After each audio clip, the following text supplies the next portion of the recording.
ඕනෑම කෙනෙක් ඕනෑම දෙයක් ආකර්ෂණය කරගන්නේ කොහොමද? ගොඩක් අය අහලා තිබුණු ප්‍රශ්නයක්. ඉස්සෙල්ලම මම කියන්නම් ඕනෑම කෙනෙක්ව ඕනෑම දෙයක් ආකර්ෂණය කරගැනීමේ උවමනාව ඉස්සෙල්ලම අයින් කරන්න. ඇයි මං එහෙම කියන්නේ? ඔබ කියන්නේ ස්වභාව ධර්මයේ ලස්සන නිර්මාණයක්. ඔබ වෙනස් කිරීමට පටන් ගන්න ඕනේ ඔබමයි. මගේ ජීවිතේ අඩිතාලම මූලිකම දේ තමයි මම මාව හොයන්න පටන් ගත්තේ. අපි මේ මුළු ලෝකෙම වෙනස් කරන්න උත්සාහ කරනවා. ලෝකෙම අවධානය ගන්න උත්සාහ කරනවා. නමුත් අපි අපිව වෙනස් කරගන්න, අපි අපිව තේරුම් ගන්න මේ ලෝකෙ මොනම දෙයක් නැති වුණත් අපි අපේ සැනසෙන විදිය ඉගෙන ගන්නේ නැහැ. ඔක තමයි ලොකුම ගැටලුව. ඉතින් ඉස්සෙල්ලා ඔබව ආකර්ෂණය කරගන්න. ඔබව දිනා ගන්න. ඔබ ඔබෙන් දිවෙන්න. අපි මේක කරන්නේ කොහොමද? හරි සරලයි. සරල වැඩිකමටම අපි හැමෝටම මග හැරලා තියෙන මෙන්න මේ වෙලාවේ මෙන්න මේ මොහොතේ තමයි මෙන්න මේ කියන ජීවිතේ තියෙන්නේ. හිතන්න දැන් ඔයාට ඔයාගේ ඉස්සරහා තියෙන දේවල් පේනවා. දැන් මම ඔයාට කියනවා ඊයේ දවසේ ඔයා ඇවිදපු තැනක් කරපු සෙල්ලමක් ගිහිපු තැනක් මොකක් හරි දෙයක් මතක් කරන්න කියලා. එතකොට මොකද වෙන්නේ?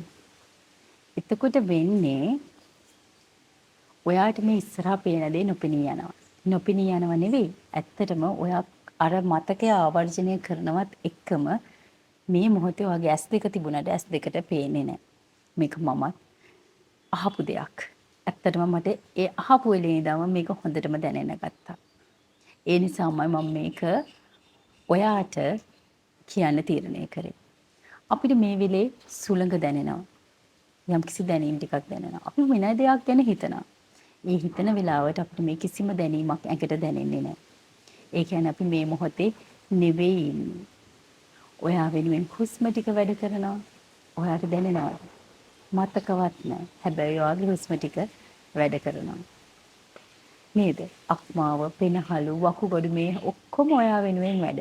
නමුත් ඔයාට දැනෙන්නේවත් නැහැ. ඉතින් මෙන්න මේ විදිහට ස්වභාව ධර්මයෙන් හරි ලස්සනට හැමදේම සිද්ධ වෙනකොට අපි මෙන්න මේ මොහොතේ තියෙන ජීවිතේ මග හැරගෙන ඊයේ දවසේ වෙච්ච දේවල් ගැන දුක් වෙවි හිත දුවනකොට හිතත් එක්කම අපි දුව රෝන්ද ගහනවා. ඉතින් ඔබට යම් දෙයක් ආකර්ෂණය වෙයිද? ඔබට යම් දෙයක් ආකර්ෂණය වෙන්න අවශ්‍ය නම් ඔබ මේ මොහොතේ ජීවත් විය යුතුමයි.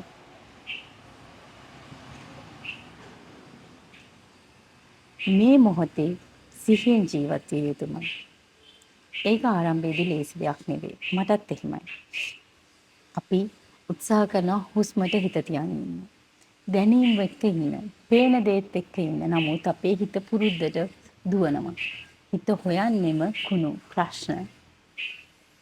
තරහ යන දේවල්, දුක හිතෙන දේවල්, ඉරිසියාකාර දේවල්. ඒ හිත ඔබේ නොවන නිසාමයි. ඒ හිත මගේ නොවන නිසාමයි. ඉතින් ඔබ පුළුවන් තරම් මේ මොහොතේ ඔබට දැනෙන දැනීම් එක්ක සිහිය තියාගෙන ඉන්න. ඒ සිහිය ඔබට නිවීමට මාර්ගය පෙන්වාවි. ඔබට ටිකින් ටික ඔබව අවබෝධ වේවි. ඔබට නිකන් මේ කැළතුණු මඩ වතුර එකක් වෙනුවට හිමින් සැරේ මේ කැළඹිච්ච හිතේ තියෙන දේවල් වතුරට බහිනකොට වතුර ටික පේනවා වගේම පැහැදිලිව ඇතුලේ තියෙන දේවල් පේනවා වගේම මේ කැළතිච්ච හිත පොඩ්ඩක් සංසුන් වෙනකොට මේ හිත වැඩ කරන විදිය, මේ හිතේ දේවල් ක්‍රියාත්මක වෙන විදිය, අපි ඒව පස්සේ දුවන විදිය මේ හැමදේම පේන්න ගන්නවා. ඒ කියන්නේ ඔබව ආකර්ෂණය කරගන්න ඉස්සෙල්ලම පටන් ගන්නවා. ඉතින් එතන විහාට ඔබට හමු වෙන ඕනම කෙනෙක් ඔබට කියාවි ඔබේ ඇස් දෙකෙන් ඒ නිවීම දකින්න බව. ඔබගෙන් ඒ ධර්ම සුවඳ, ඒ සිහියෙන් සිටීමේ මොහොත කියන එක ඉන්න එකත් එක්ක ඔබට දැනෙන ඔබගේ තියෙන නිවීම ඔබට ඕනම කෙනෙක්ට දැනෙනවා. ඔබ ළඟට එන ඕනම කෙනෙක්ට දැනෙනවා. ඔබ මෙන්ම ඔහුනුත් නිවෙන්න පටන් ගන්නවා ඒ තුලින්ම. ඉතින් මට කියන්න තියෙන්නේ ඇත්තටම හිතින් හිත කෙනෙක්ව ආකර්ෂණය කරන්න, කෙනෙක්ව ලබා ගන්න, දෙයක් ලබා ගන්න උත්සාහ කරන්න එපා. මේ මාර්ගය හරි වෙනස්. කවුරුත් කියපු පළියට සමහරක් වෙලාවට මේ දේවල් කරලා බලන්න. ඒවෙන් ප්‍රතිඵල නැත්තම් මේ මම කියන දේ කරලා බලන්න. මේ මොහොතේ දවසකට විනාඩි 5ක් හරි 10ක් හරි ජීවත් වෙන්න උත්සාහ කරන්න. ඔබගේ නිවීම ලං වෙනවාත් වගේම ඔබට මේ ස්වභාව ධර්මයේ සියලුම දේ ආකර්ෂණය වෙනවා. ඔබ හිතන දේ නෙවෙයි. ඔබ වෙනුවෙන් ස්වභාව ධර්මය ඔබට මහා පුදුමාකාර දෙයක් සිද්ධ වෙනවා. අපි අහලා තියෙනවා බුද්ධ ආගමේ විදියට ධර්මය රකින්නා ධර්මයේ විශ්ින් ආරක්ෂා කරනවා කියලා. ස්වභාව ධර්මය ඔබව ආරක්ෂා කරනවා නේද? ඒ වගේම තමයි එක එක ආගමේ එක එක විදිවලට කියලා තියෙනවා නේද? ඉතින් කුරුල්ලෙක් ගත්තොත් මේ කුරුල්ලා ජීවත් වෙන්නේ මොන විදියටද? අන්න ඒ විදියටම ඔබට නිදහස් ජීවිතයක් ගත කරන්න පුළුවන් වේවි.